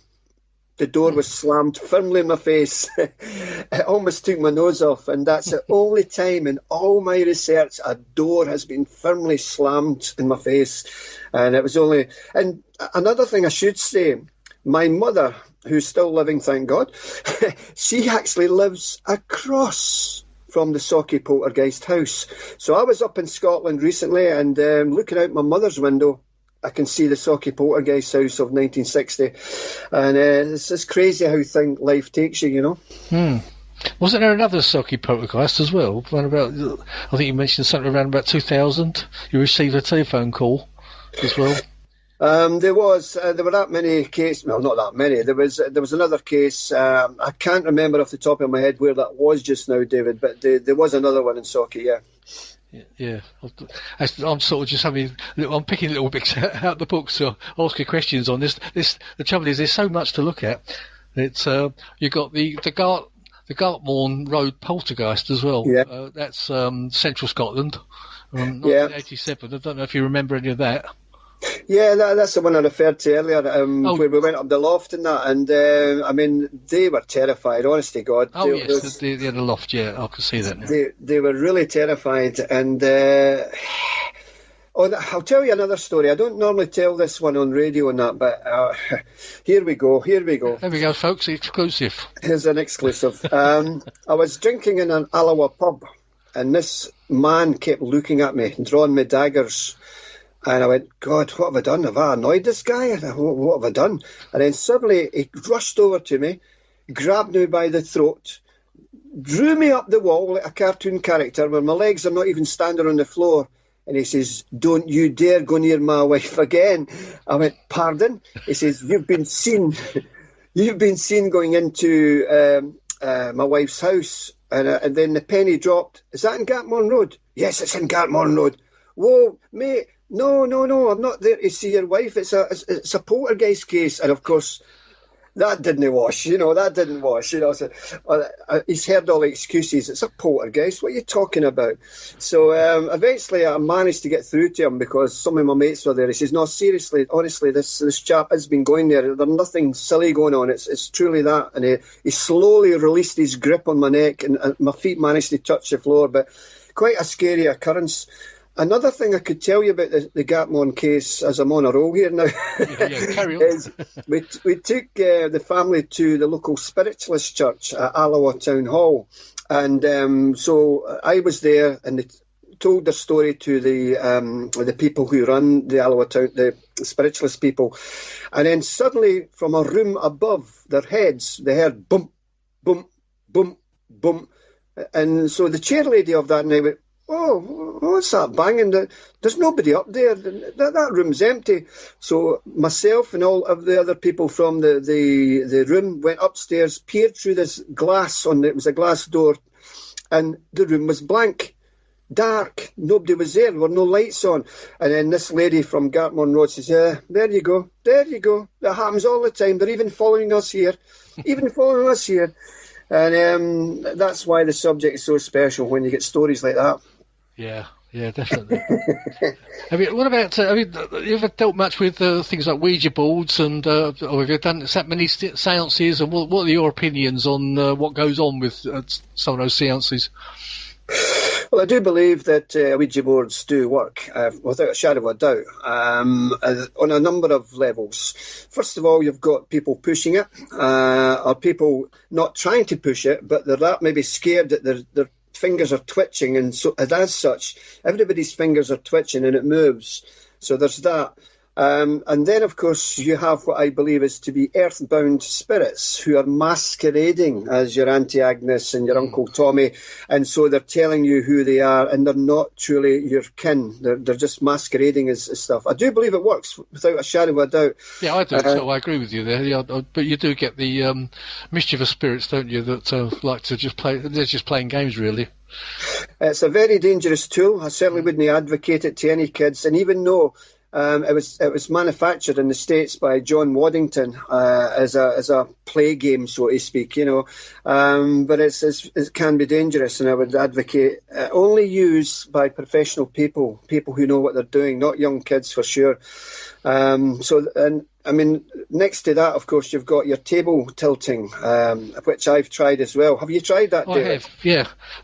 In fact, I had a bit of an experience probably about a year or so ago now. We went to a ghost hunt night, and there was a table tipping going on, and I actually took my hands off the table, and the table was lifting up away from me, and it felt, it felt like there was a spring underneath it. It was weird. You've probably had that same experience, I don't know, but it did actually feel like there was a force under the table. Yeah, I have tried it, and I remember we did it in a house near Alloa, and it was a massive, big, square wooden table, very, very heavy thing, this big circular tubular wooden legs, ornate legs, and so 2 or 3 people had their hands on it, and is anybody there, the usual, and it went whoop, it rose right up on 2 legs. I went, okay, right, that's great, okay, we know you're there now, and you can take it back down now. Now, when it started to slowly go down itself, and as it got to a certain area, it should have dropped like a stone, because it was coming down. Our hands were on top of the table, not below it to lower it down, so it should have dropped like a stone. It Absolutely. Didn't. Yeah, you got that. And it just came down all of its own self, very, very slowly, and its legs touched the carpet again. That same night, by the way, that table did what I call dancing. What I mean by that is, it started going up on 2 legs, the other 2 legs, then the 2 legs, then the other 2 legs. It got that jumpy that we actually had to come off our seats, and it moved about the room. It was hilarious. It was like something out of a comedy show. We're moving around the room, and it started to go through the hallway as well. I'll never forget it. These things are indelibly stamped on my mind. Yeah, I must say, the one where we were involved when I was doing it, it was like a small table. It wasn't a big, you could have lifted it quite easily, but it felt to me as, there was probably about 8 people around it. But I wanted to lift my hands off to something. I think you do that to let everyone know that you're not pushing it. Yeah. Not to the fact that and then I'm pushing down on it. I thought, well, there's something under it, and I'm looking under. There's nothing that you could see. It was really weird, Well, you've made me remember something else that's I've never thought about for years, and it was, again, maybe I was about 10 or 11. I was still living in Tullibody in Scotland, and we never have an Ouija board, but my friend and I had a board of sorts, and we cut out letters, and we had one of those little comedy skulls with feet on it. You wind it up and the feet goes. Well, only 10 or 11-year-old. And then so we tried to contact spirits. I was not interested in it at the time. I'm only 10 or 11. And then suddenly my mother burst in the room. What the earth are you doing? Stop that at once. And I got a slap, and the board went up in the air, and that, And she sometimes tells me that story when I go back to Scotland. Oh, do you remember the time when that happened? I imagine, I'll tell you what, but your biggest, the Bonnie Bridge UFO case, I think we can't stop this show without you going into that, I don't think. Yeah, Bonnybridge is a massive thing for me. Obviously, that was a major case for me, and that started in 1992 when I heard a radio broadcast on Central FM by Jane Barry, I think her name was. She was telling their listeners about these UFO sightings across this Stirlingshire town called Bonnybridge. On that show was Councillor Billy Buchanan. I decided to get in touch with the show. I met up with Councillor Buchanan and he went, "Oh, thank God you are here." I says, "Why?" He says, "Nobody believes in what's going on in Bonnybridge, and for you to take an interest in this, oh, Malcolm, I can't thank you enough." So to cut a long story short, I soon realised after speaking to some witnesses, hey, wait a wee minute here. We have something seriously going on here. They were, of course, the kind of cases which could have been aircraft, meteors, that type of thing. We ruled them out. Of course we ruled them out. We're not silly, we ruled them out. And we checked with the national airports, the local airports like Cumbernauld Airport. We checked with the Ministry of Defence. We checked with flying clubs, the Met Office to see if there were any release of weather balloons. We dotted the I's and crossed the T's to ensure that we were doing our job correctly for the Bonnybridge area. Yeah. And in 1994, we had our first major conference at Falkirk Town Hall, which was absolutely sold out. Because by that time, the Bonnybridge Enigma hadn't just went through Scotland and the UK, it went all over Europe and all over the world. And there was 800 people in the Falkirk Town Hall that night, with as many locked out, couldn't get in. I gave a presentation, Philip Mantle gave a presentation, and rock group CE4 did their wonderful UFO music on stage with dry ice flooding down off the stage into the crowd. It was great. Yeah, good, aren't they? Yeah. They're fantastic. And so that Bonnybridge, clearly there was something going on, and it's still going on, but maybe not as big as it did in the 90s for sure. But Bonnybridge, yeah, played a big part in my life with sightings. We saw some weird stuff in the sky there. There have been a number of fascinating cases coming from there. Again, all in that first book, UFO Case Files #1, on Amazon. There's another plug. That's all. I'm going to put all these covers on anyway, so people can know what to look for. Yeah, and we dealt with many TV stations came from all over the world. The Japanese. I think some of this can be found on YouTube. If not, I'll be putting it on soon. Japanese television, German television, Dutch television. Now, a story about the Dutch. They came over to interview me from Holland and sat me down in my own living room, and I made them very welcome. Lovely man who was going to interview me. Very nice guy. And then the red light on the camera went on. "So, Malcolm, UFOs in Bonnybridge, what a load of rubbish, yes?" And I went, now he was waiting on a reaction there, David. He was waiting for me to lose it. No, not at all. I mean, everybody's got their opinion, so I calmly told him, everybody's got their opinion. And then I launched into what was going on with the sightings in Bonnybridge. And Councillor Billy Buchanan is going to be speaking about the sightings in Bonnybridge this year in Glasgow University at the Scottish UFO conference. Tickets are available just now. So if anybody wants to come to this conference with Alison Dunlop, Ron Halliday and others, do please come along to this, because you'll get your eyes open for sure, Yeah, I think they're only £10, aren't they, as I understand it? Correct, yeah, that's £10 for the day. I mean, a full day's entertainment. You don't get that anywhere else, really. No, that's right. But, I mean, going back to Bonnybridge, I just feel that it's one of these, what we call window areas, and that's an area or location which seems to attract a higher concentration of UFO reports than anywhere else. Now, of course, why that should be is open to question. We could speculate till the cows come home why Bonnybridge is a window area. I mean, we don't have any facts to suggest why this is. No. So I've just had a look in your UFO Case Files of Scotland, Volume 2, the sightings. Oh, yes. Yeah.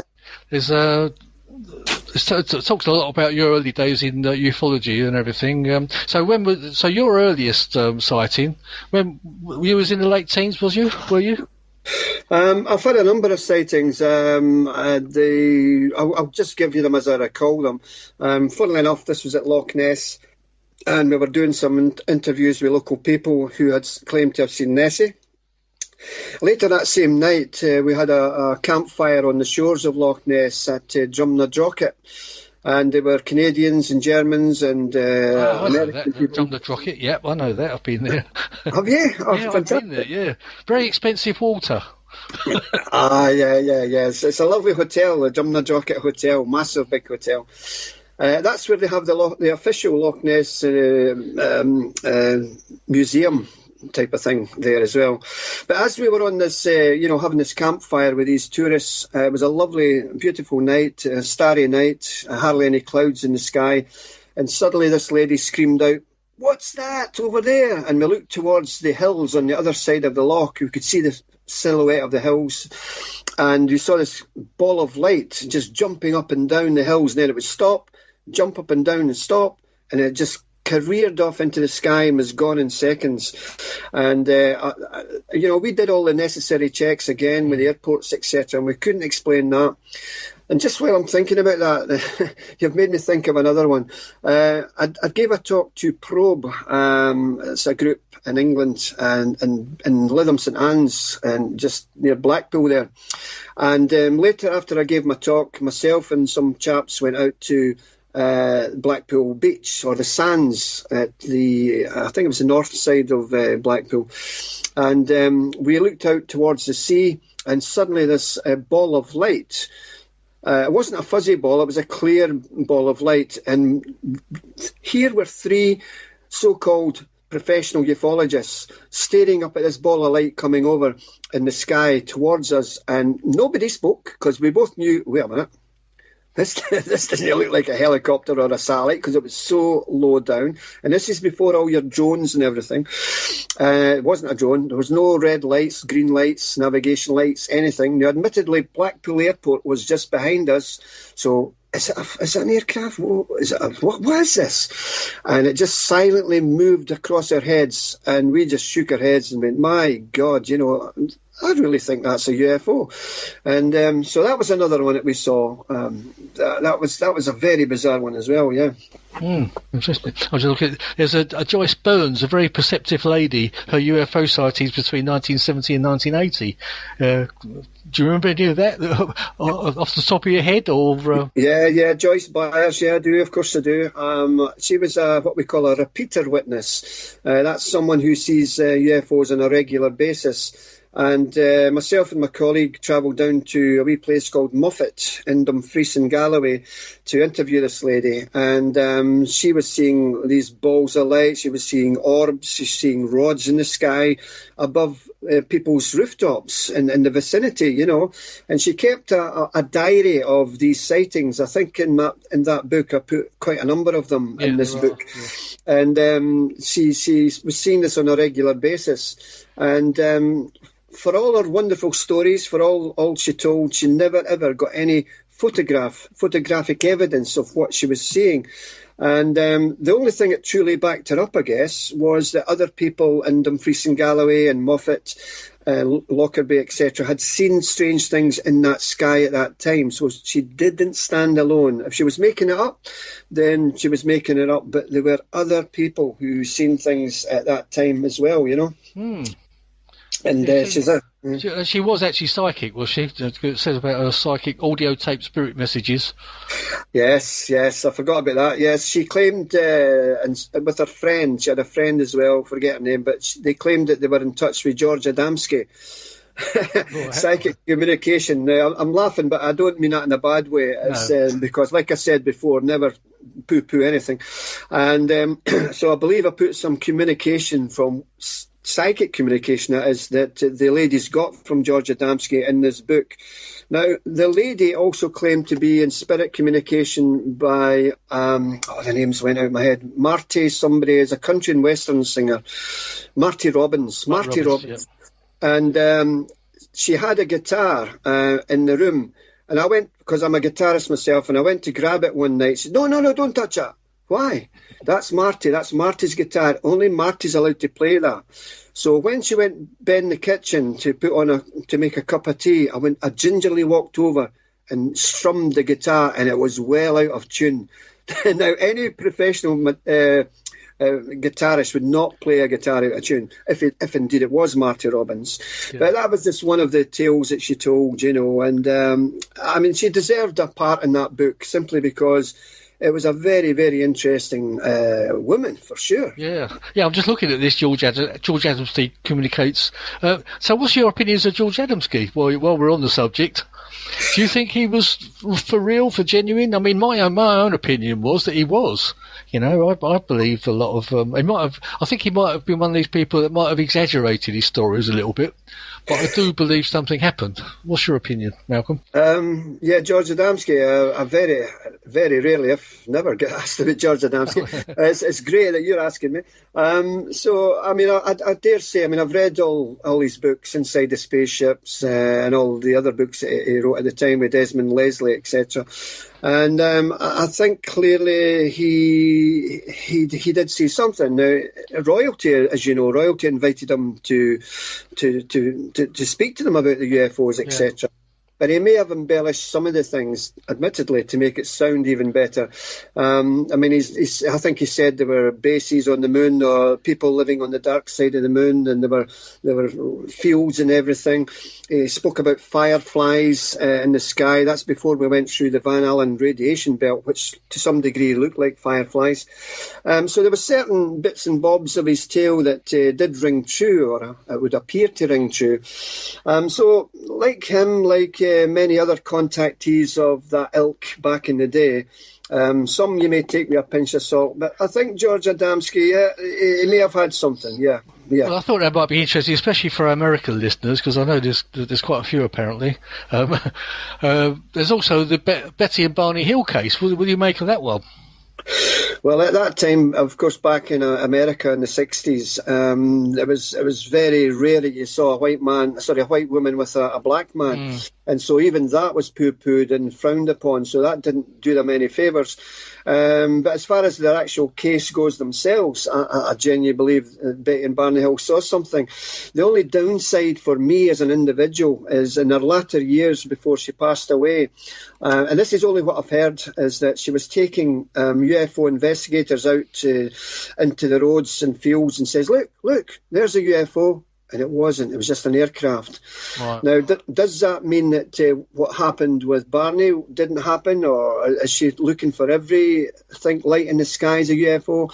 I don't know. But the bottom line is that was a massive case. And it was Leo Springfield was the researcher or the hypnotherapist. So a lot of that came out through hypnosis as well, of course, the star map, etc. That's right. Yeah, I was going to mention the star map. I mean, that's quite fascinating in itself, wasn't it? Wasn't there some stars on it that have only been discovered over the last 50 years, or 30 odd years or something since the case? There was another researcher who allegedly managed to find the star system similar to what was in that book, and I forget the lady's name, but whether that is the same star system is not, because if you angle all the stars in the sky, you will eventually get a star system which resonates and looks like what's in there. So we have to be careful with that, But and then, of course, there's so many cases in America, which, Roswell, you've got Socorro with Lonnie Zamora, the police officer, and you've got the farmhouse, Sutton farmhouse, with the entities on the roof, which is another one. But I just love hearing. These are stories that I grew up with, and again, flamed the fire of my passion for these to find out more. And, of course, Britain, thankfully, has its own wonderful UFO stories as well, so we have to be thankful for that. Yeah, I try to avoid the Rendlesham a little bit, because I think that does get a little bit done to death, especially over the last couple of years anyway. But what about the Dunoon UFO caught on camera, I think on video, the 14th of June, 95? Do you remember anything about that? Yeah, vaguely. There was a chap who got this video footage of a UFO in Dunoon, and it did not conform to the normal definition of an aircraft or a helicopter. And he sent that footage up to me, which I had a look at, and it was unusual. And it's like anything else in life, David. You know, as a researcher, I get sent video footage, I get sent photographs, etc. And everybody's looking for an answer. And sometimes, we can give them an answer. For instance, when I lived in Ealing in W5 a number of years ago, myself and my colleague at the time, my partner at the time, was taken to this chap's house. He had video footage to show us of UFOs in the sky. Okay, let's have a look at it. So we went into his house. He put the VHS tape at that time before DVDs, CDs. He put it in his machine, put it on, and I looked at my partner, she looked at me, and we both knew straight away this was not a UFO. All it was searchlights illuminating low-lying clouds. Now, the way the disposition of the air and everything that night, you didn't actually see the searchlights coming up from the ground. You only saw them illuminating the bottom of the clouds. Only at the very end did you see these columns of light coming up, illuminating So we said to the chap, sorry, I mean, to us that looks like, searchlights. No, it's not. You're meant to be professional people. You're meant to believe in this stuff. Oh, I don't know about believing it, sir, but I can tell you that's searchlights. So some people have this desire and the want and the need for things to be real, that their mind just jumps into overdrive, and you can't tell them. I think probably some might would like to get into your book as well, maybe, if you might have a look at the time. I was just going, there's something else that really interests me a lot is the out-of-body experiences. I know there's a thing that it says here is an out-of-body experience of a different kind. Now that's in your UFO Files of Scotland, Volume 2. And it deals with UFO abductions. What do you think about, what's your opinions on all that? Well, I mean, out-of-body experiences, before we look at abductions, are clearly true. And again, I retort back to earlier that in not all cases are oxygen starvation to the brain. No. You mentioned yourself that people have came out of their body and saw shoes on the roof, or they could tell you certain things. They can visit a family friend and says, you were reading a book. What's the name of the book? Well, the book was called it. Yeah, that's right. How did you know that? So that is a facet out-of-body experiences. Now, the abduction phenomena, which is a massive thing for me in my life right now, and is obviously a worldwide enigma. It's been going on since time immemorial.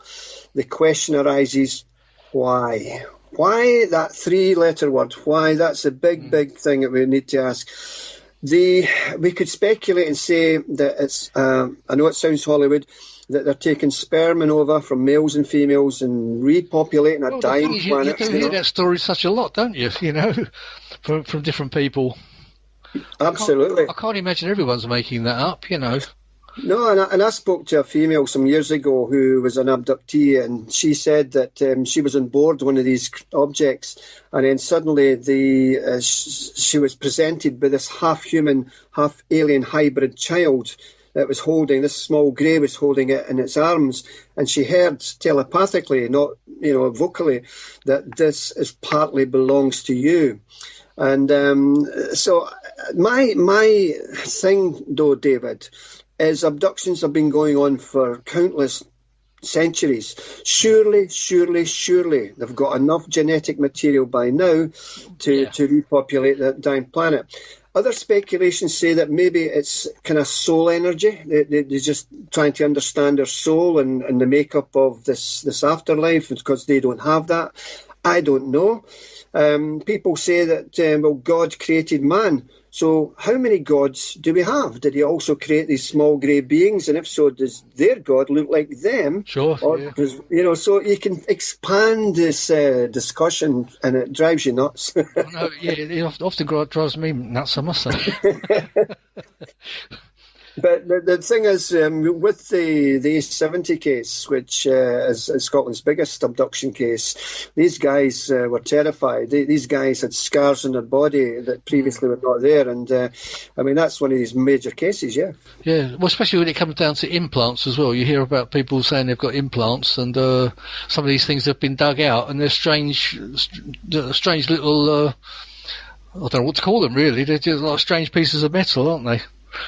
Yeah, I mean, I remember, again, when I was living in Ealing, we put on some conferences down there, and Daryl Sims, the alien hunter is his name, he had a wee box, it was a big box actually, on our kitchen table, but it was all like segmented into smaller boxes. And in those smaller boxes, and on a piece of cotton wool, was a little implant. And he said, "Oh, that came from Wisconsin. That one came from Philadelphia." And he was jumping about, so excited, you know.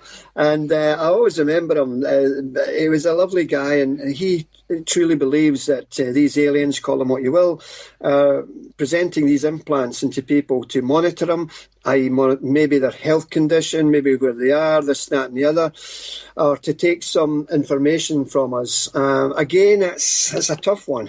But having said that, we've got the proof, you know? Yeah. Well, there would have to be chosen people, and why they would choose specific people, I don't know. It's just...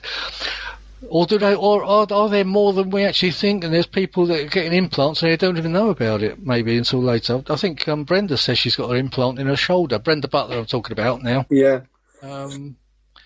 I don't know, but clearly there's a program of sorts going on. And you know, to answer that other part of your question, maybe people who have been abducted just now, their family tree have been abducted through the centuries, so to speak. You know, so it's like it's a family thing. And people have speculated that that's partly what it is, you know. Yeah. But at the end of the day, it's something that has to be looked at. It's still ongoing, like I said, and I just don't understand why they are still ongoing with these abduction cases. Yeah. I mean, I'll tell you what, the media really give this a knocking, don't they? Anything to do with the paranormal, the UFOs, they still do it. Just take the mickey out of it. And you must find it a lot when you go on TV and radio shows, that they just take the mickey out of you. Not so much you, but the subject itself. Yeah, the subject itself. One of the witnesses in the A70 case, Gary Wood. Gary and I were doing a programme for BBC Scotland called The Mysterious North, and it was filmed in a castle near Aberdeen. And they were doing a lot of interviews with different people because it was going to be a series of shows. So they tried to get as many people in. And I was mic'd up with headphones on. Gary was mic'd up with headphones on. And they were taking the mickey out of this woman who was on before us about, she was some psychic woman. And I said to Gary, right, we're moving. We're leaving. We're not going on, Gary. Yeah, you're right, Malcolm. I don't want to go enough. They're taking the mickey. And then suddenly I saw this producer guy in the wings he's frantically waving his arms. And he's looking at it and he's going, no. I forgot that he could hear me saying we're leaving, you know. So he came over to us and he says, I heard what you said, Malcolm. Please, don't leave the studio. Don't leave the studio. It was a makeup studio in this castle. And he says, I promise I'll get the compere guy to really not take the mickey. So he cut a long story short. He spoke to the guy in between takes and he says, these guys don't want the mickey taken out of them.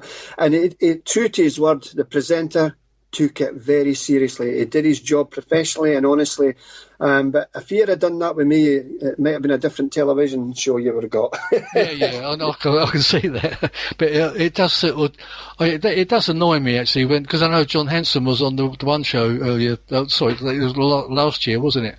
And straight after it, they had Keith Lemon on there taking the mickey out of it. I mean, John and I had been, well, not so much me, but I was up in Rendlesham Woods with him filming all day long in the cold. I come back with a stinking cold and went straight to bed afterwards. Yeah. All day filming, and we had a short 5-minute film, which was done quite well, I think. Yeah. But they still couldn't resist of having that little bit of a pee take afterwards, you know. It's and it was I think John was quite upset about it. I think he thought it was going to be a longer film after all the filming he'd been doing, you know. But Yeah, I mean, I always say to any TV people or newspaper people who get in touch with me, I say, look, you're going to take this seriously, because I ain't going to come on the show, or I'm not going to present you with a shirt off my back and all the witness people unless you treat it seriously. And 9 times out of 10, they say, look, Malcolm, no, we will treat this seriously. We won't take the mickey out of you. And only once is that, as they went back on their word. We were dealing, funnily enough, in the Kilsyth case, and it was a Sun reporter, the Scottish Sun, came on the investigation with us, and the story the following day was taking the Malcolm Inspector as in Spectre, Inspector Malcolm Robinson, and it taken the right mickey out of us. So I went back to the guy who the reporter. I says, look, you told me you wouldn't do this. He says, Malcolm, I put an honest story to my editor, and the editor says that's too serious. We need to put salt and pepper and give it arms and legs. He says, when I gave him it was fine. They've stretched the story. And that's the sad thing, that whilst we need the British public to come forward with their stories, sometimes we have to approach the British media to get there, to get the stories, but we're not always guaranteed a fair trial, you know. And of course, it's not just the British media; it's the American media as well. They don't treat it seriously either, do they? And with all the serious, we've heard some quite serious stories tonight from yourself, and to me, they're not something to be taking a mickey out of. You know, they're actually serious. They affect people's lives in a very serious way. You know, and I'm sure you feel the same way about that.